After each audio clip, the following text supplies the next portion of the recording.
Dieu soit loué. Ce matin, je ne suis pas là pour dire un discours, mais je suis juste venu saluer des frères et sœurs en Dieu. Monsieur le procureur, monsieur le pasteur principal,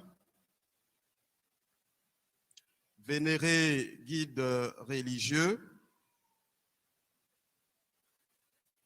monsieur le président du comité d'organisation, distingués invités, chers fidèles chrétiens, mesdames, messieurs, je voudrais saluer et féliciter la communauté de l'Assemblée chrétienne de Yopougon pour cette grande œuvre élevée à la gloire de Dieu.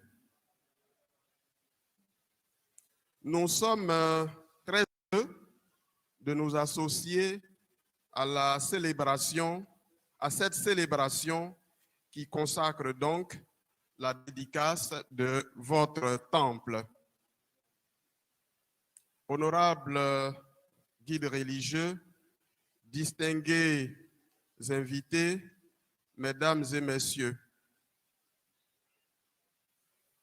la Côte d'Ivoire est un État laïque. Comme l'a dit tout à l'heure le pasteur principal, c'est le directeur de la liberté religieuse et de la laïcité que j'avais pressenti pour venir me représenter ici. Mais l'invitation a été transmise par un de nos proches collaborateurs, un sous-directeur, comme l'a dit le pasteur principal tout à l'heure, M. Sieni Doua-Lui, qui travaille aux choses religieuses avec nous depuis bientôt 7 ans. Donc, il s'agissait pour nous d'honorer l'invitation, d'honorer le pasteur principal, d'honorer la communauté, mais surtout d'honorer M. Sieni Doua-Lui, qui est un collaborateur exemplaire.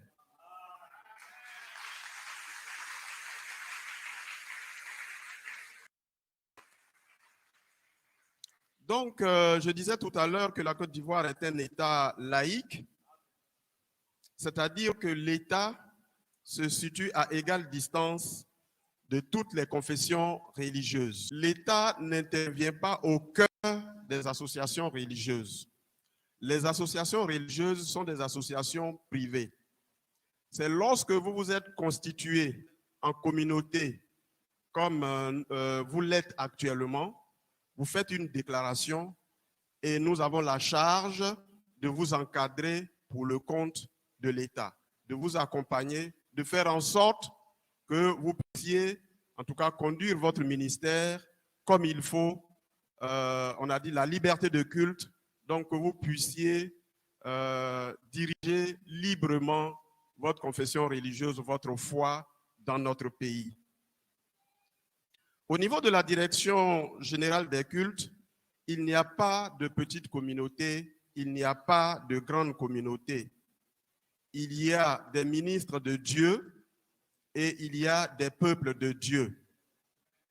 Et comme pour corroborer cela, il y a un adage bien africain qui dit que la lumière du soleil ne saute pas un village parce qu'il est petit. Quand le soleil brille, il brille pour tous les villages, les grands villages, les petits villages, les campements et même les endroits où il n'y a qu'une seule case. Donc, lorsque nous sommes invités, que ce soit une grande communauté, que ce soit une petite communauté, c'est une question de foi. C'est des Ivoiriens, c'est des croyants. Donc, nous avons obligation d'être présents. C'est ce qui est le plus important.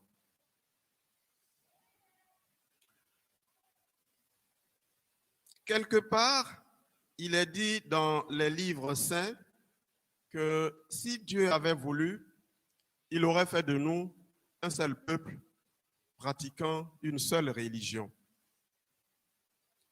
Je voudrais qu'on médite cette citation que j'ai paraphrasée. Parce que ici, moi, je suis de Séguéla, de par mon père, de Didier Vie, de par ma mère. Je suis musulman, je suis El Hadj plusieurs fois, et ça ne me fait absolument rien de me tenir devant un autel et de parler à des frères chrétiens.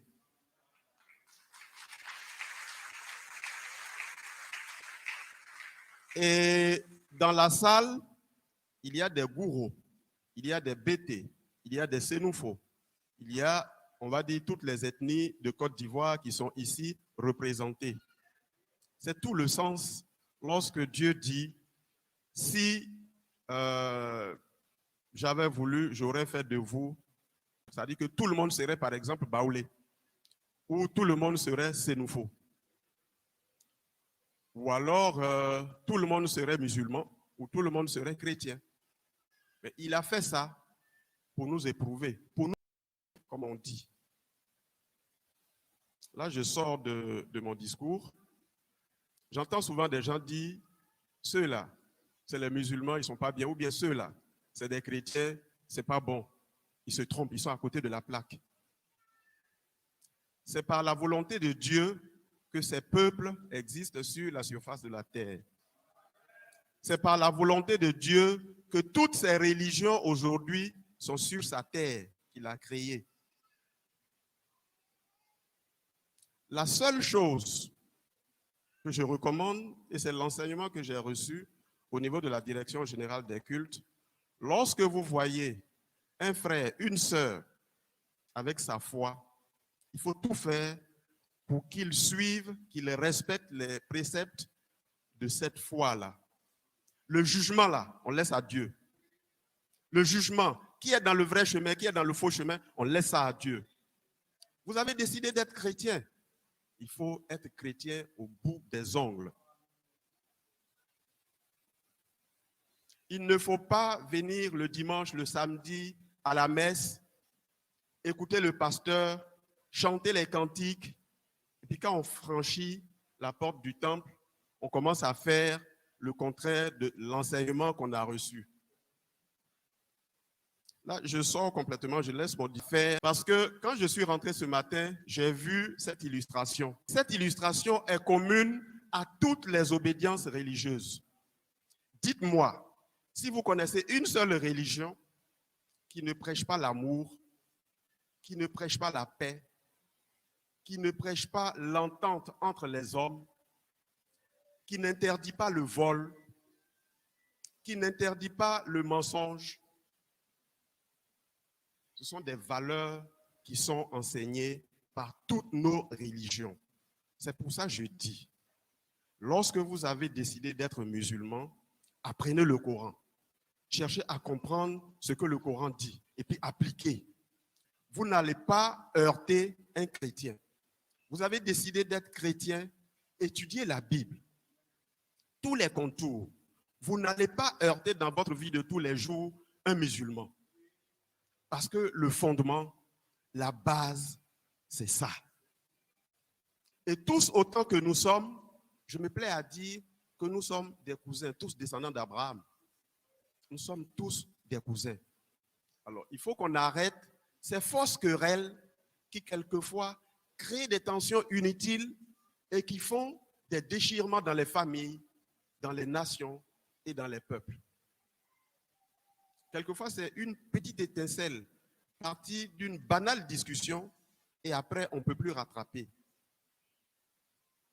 Donc, je suis très heureux d'être avec vous ici ce matin pour donc vivre avec vous un temps soit peu,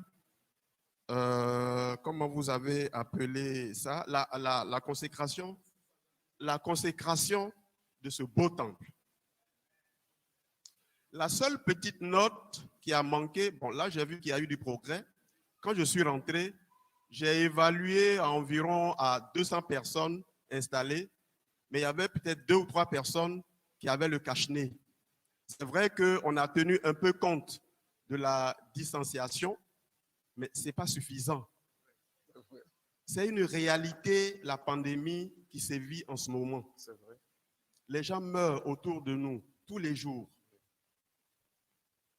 Donc, il faut prendre très au sérieux les recommandations que les autorités de ce pays, les autorités sanitaires nous conseillent. Amen. Ça me paraît très, très important. Si. Dans les très prochains jours, on nous a promis des États-Unis un grand lot de cache-nez. Oui. Je pense que nous allons vous en mettre un lot à votre disposition. Merci. Pour que, au cours des offices, que les gens puissent porter les masques.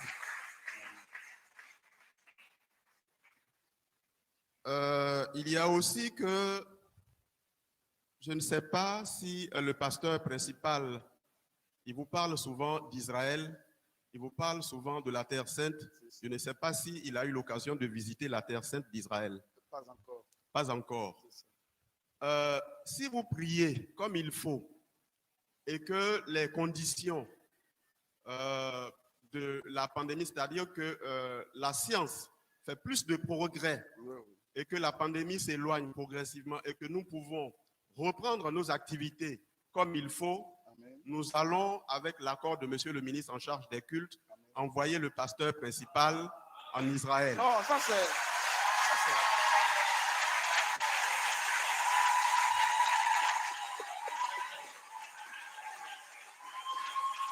Merci.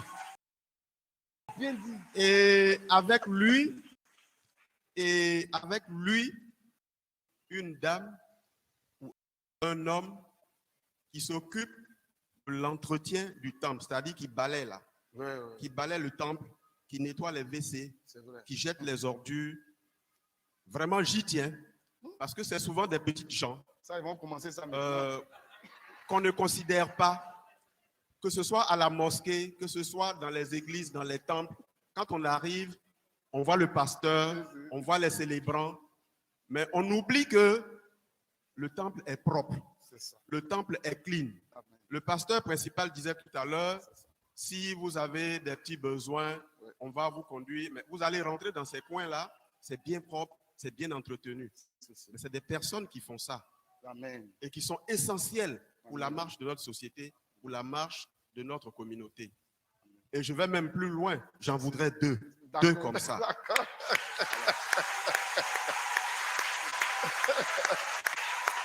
Donc, le pasteur sera donc accompagné de 2 de ses fidèles, mais 2 personnes qui s'occupent de l'entretien du temple. Amen. Parce que ce que les gens ne savent pas, ces personnes-là ont déjà construit leur maison au paradis. Au paradis. Amen. Ceux qui s'occupent des temples, là, des mosquées, des lieux de culte et tout ça, ces personnes sont déjà auprès du Seigneur. Amen. Ils attendent que leur retour de l'autre côté. Donc, je voudrais m'arrêter là et prier à ce que les uns et les autres écoutent la parole de Dieu. Amen. Que la parole de Dieu vienne de la Bible, que ça vienne du Coran. Si vous l'appliquez normalement, vous allez voir qu'on n'aura aucun problème. Et le vivre ensemble, il sera une réalité. Parce que, je vais vous raconter une petite anecdote pour terminer. J'ai été maire de chez moi, je suis de Orofla, une petite commune à 48 km de Séguéla. Et puis j'avais pour ami l'évêque d'Odiéné. Paix à son âme, il est maintenant appelé à Dieu. Monseigneur Koné Antoine. Et Monseigneur Koné Antoine décide de me rendre visite dans ma commune. En ce moment, j'étais député maire. Et il arrive, il dit, ah, cher ami, il faut que tu me donnes un espace ici. Je vais implanter une mission catholique. Des sœurs vont venir. Il va y avoir un dispensaire. C'est un facteur de développement. Développement de la foi, mais développement aussi social. Donc, je lui donne en tout cas la superficie dont il avait besoin, vraiment pour un franc symbolique, pour dire que je suis avec lui, et après je lui donne 2-3 tonnes de ciment pour faire les premières briques de son église, pour dire qu'un musulman peut contribuer à l'édification d'une église, d'un temple. Et j'ai fait la même œuvre dans le village de ma mère, à Didierville, 2 tonnes, 3 tonnes pour la chapelle du village. Et lorsque Monseigneur Koné est venu me rendre visite, les paroissiens de Wurofla étaient très heureux. Donc ce jour-là, c'est lui qui devait présider ou comment vous qui devait animer en tout cas la prière, ce jour-là, qui devait officier la prière. Et puis, il est rentré dans une salle de classe parce que l'église n'était pas encore construite et la messe devait se tenir à l'église. Il est rentré dans une salle de classe et quand il est sorti avec ses attributs, c'était quelqu'un d'autre. Et puis, il a commencé à prêcher. Et comme il est natif de Ferké, il a prêché en français, il a prêché, et puis à un moment donné, il est parti en Bambara. Ça veut dire que l'imam de mon village, le chef de village et les notables et la population qui était là, qui m'ont accompagné, assisté à la messe, avaient accès à tout ce que l'homme de Dieu disait. Et à un moment donné, je vois l'imam qui se penche vers le chef du village, dit, mais écoute, ces gens-là, ils prient exactement comme nous. Le sermon, là, c'est exactement le même contenu. Et ce jour-là, ça a modifié leur rapport à la chrétienté.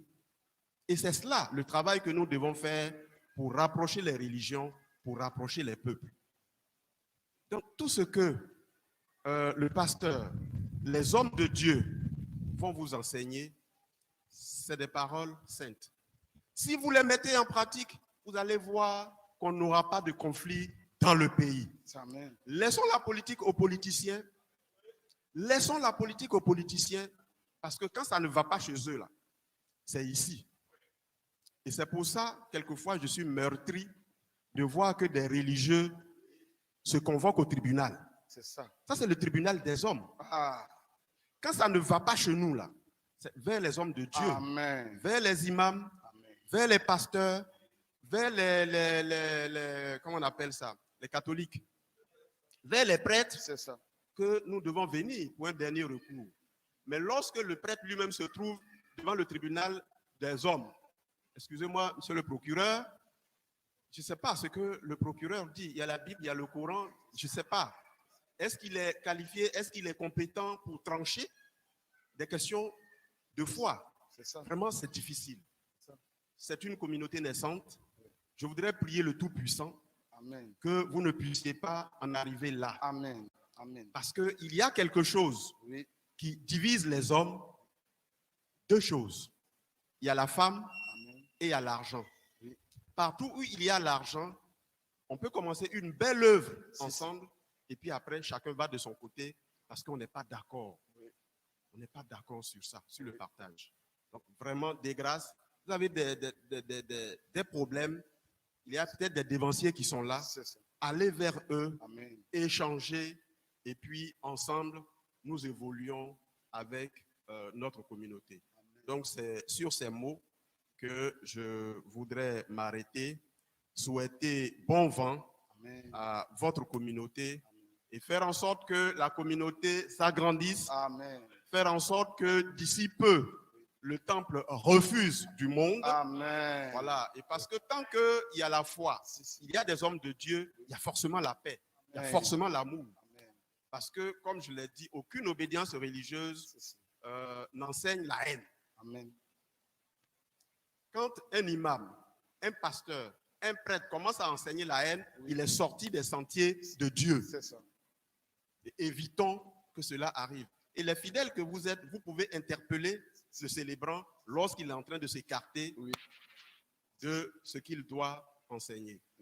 Sur ce, j'ai modestement une petite enveloppe pour aider le comité d'organisation, un petit rafraîchissement. Donc, pour ceux qui ont réalisé cette magnifique œuvre. Il a travaillé directement avec lui. directement avec lui. Et nous vous souhaitons vraiment condoléances. Condoléances vraiment. Voilà. Voilà. En tout cas, faites-le. Donc, faire un témoignage de ce que le pasteur principal vient de dire. C'est ça. J'ai été chef de cabinet C'est ça. du Premier ministre Ahmed Bakayoko lorsqu'il était ministre d'État, ministre de l'Intérieur et de la Sécurité. Et c'est de ce poste de chef de cabinet qu'il a bien voulu me nommer directeur du culte où je suis depuis. Il faut aussi dire que dans la même veine, nous avons aussi perdu le ministre Sidiki Diakité, qui était le ministre en charge des cultes précédemment, avant que le général Vagondo ne soit nommé au ministère de l'Intérieur et de la Sécurité. Donc, c'est vraiment une double perte pour le monde cultuel. Donc, je voudrais que vous puissiez prier pour ces deux personnalités et pour tous nos défunts. Je vous remercie. Merci infiniment.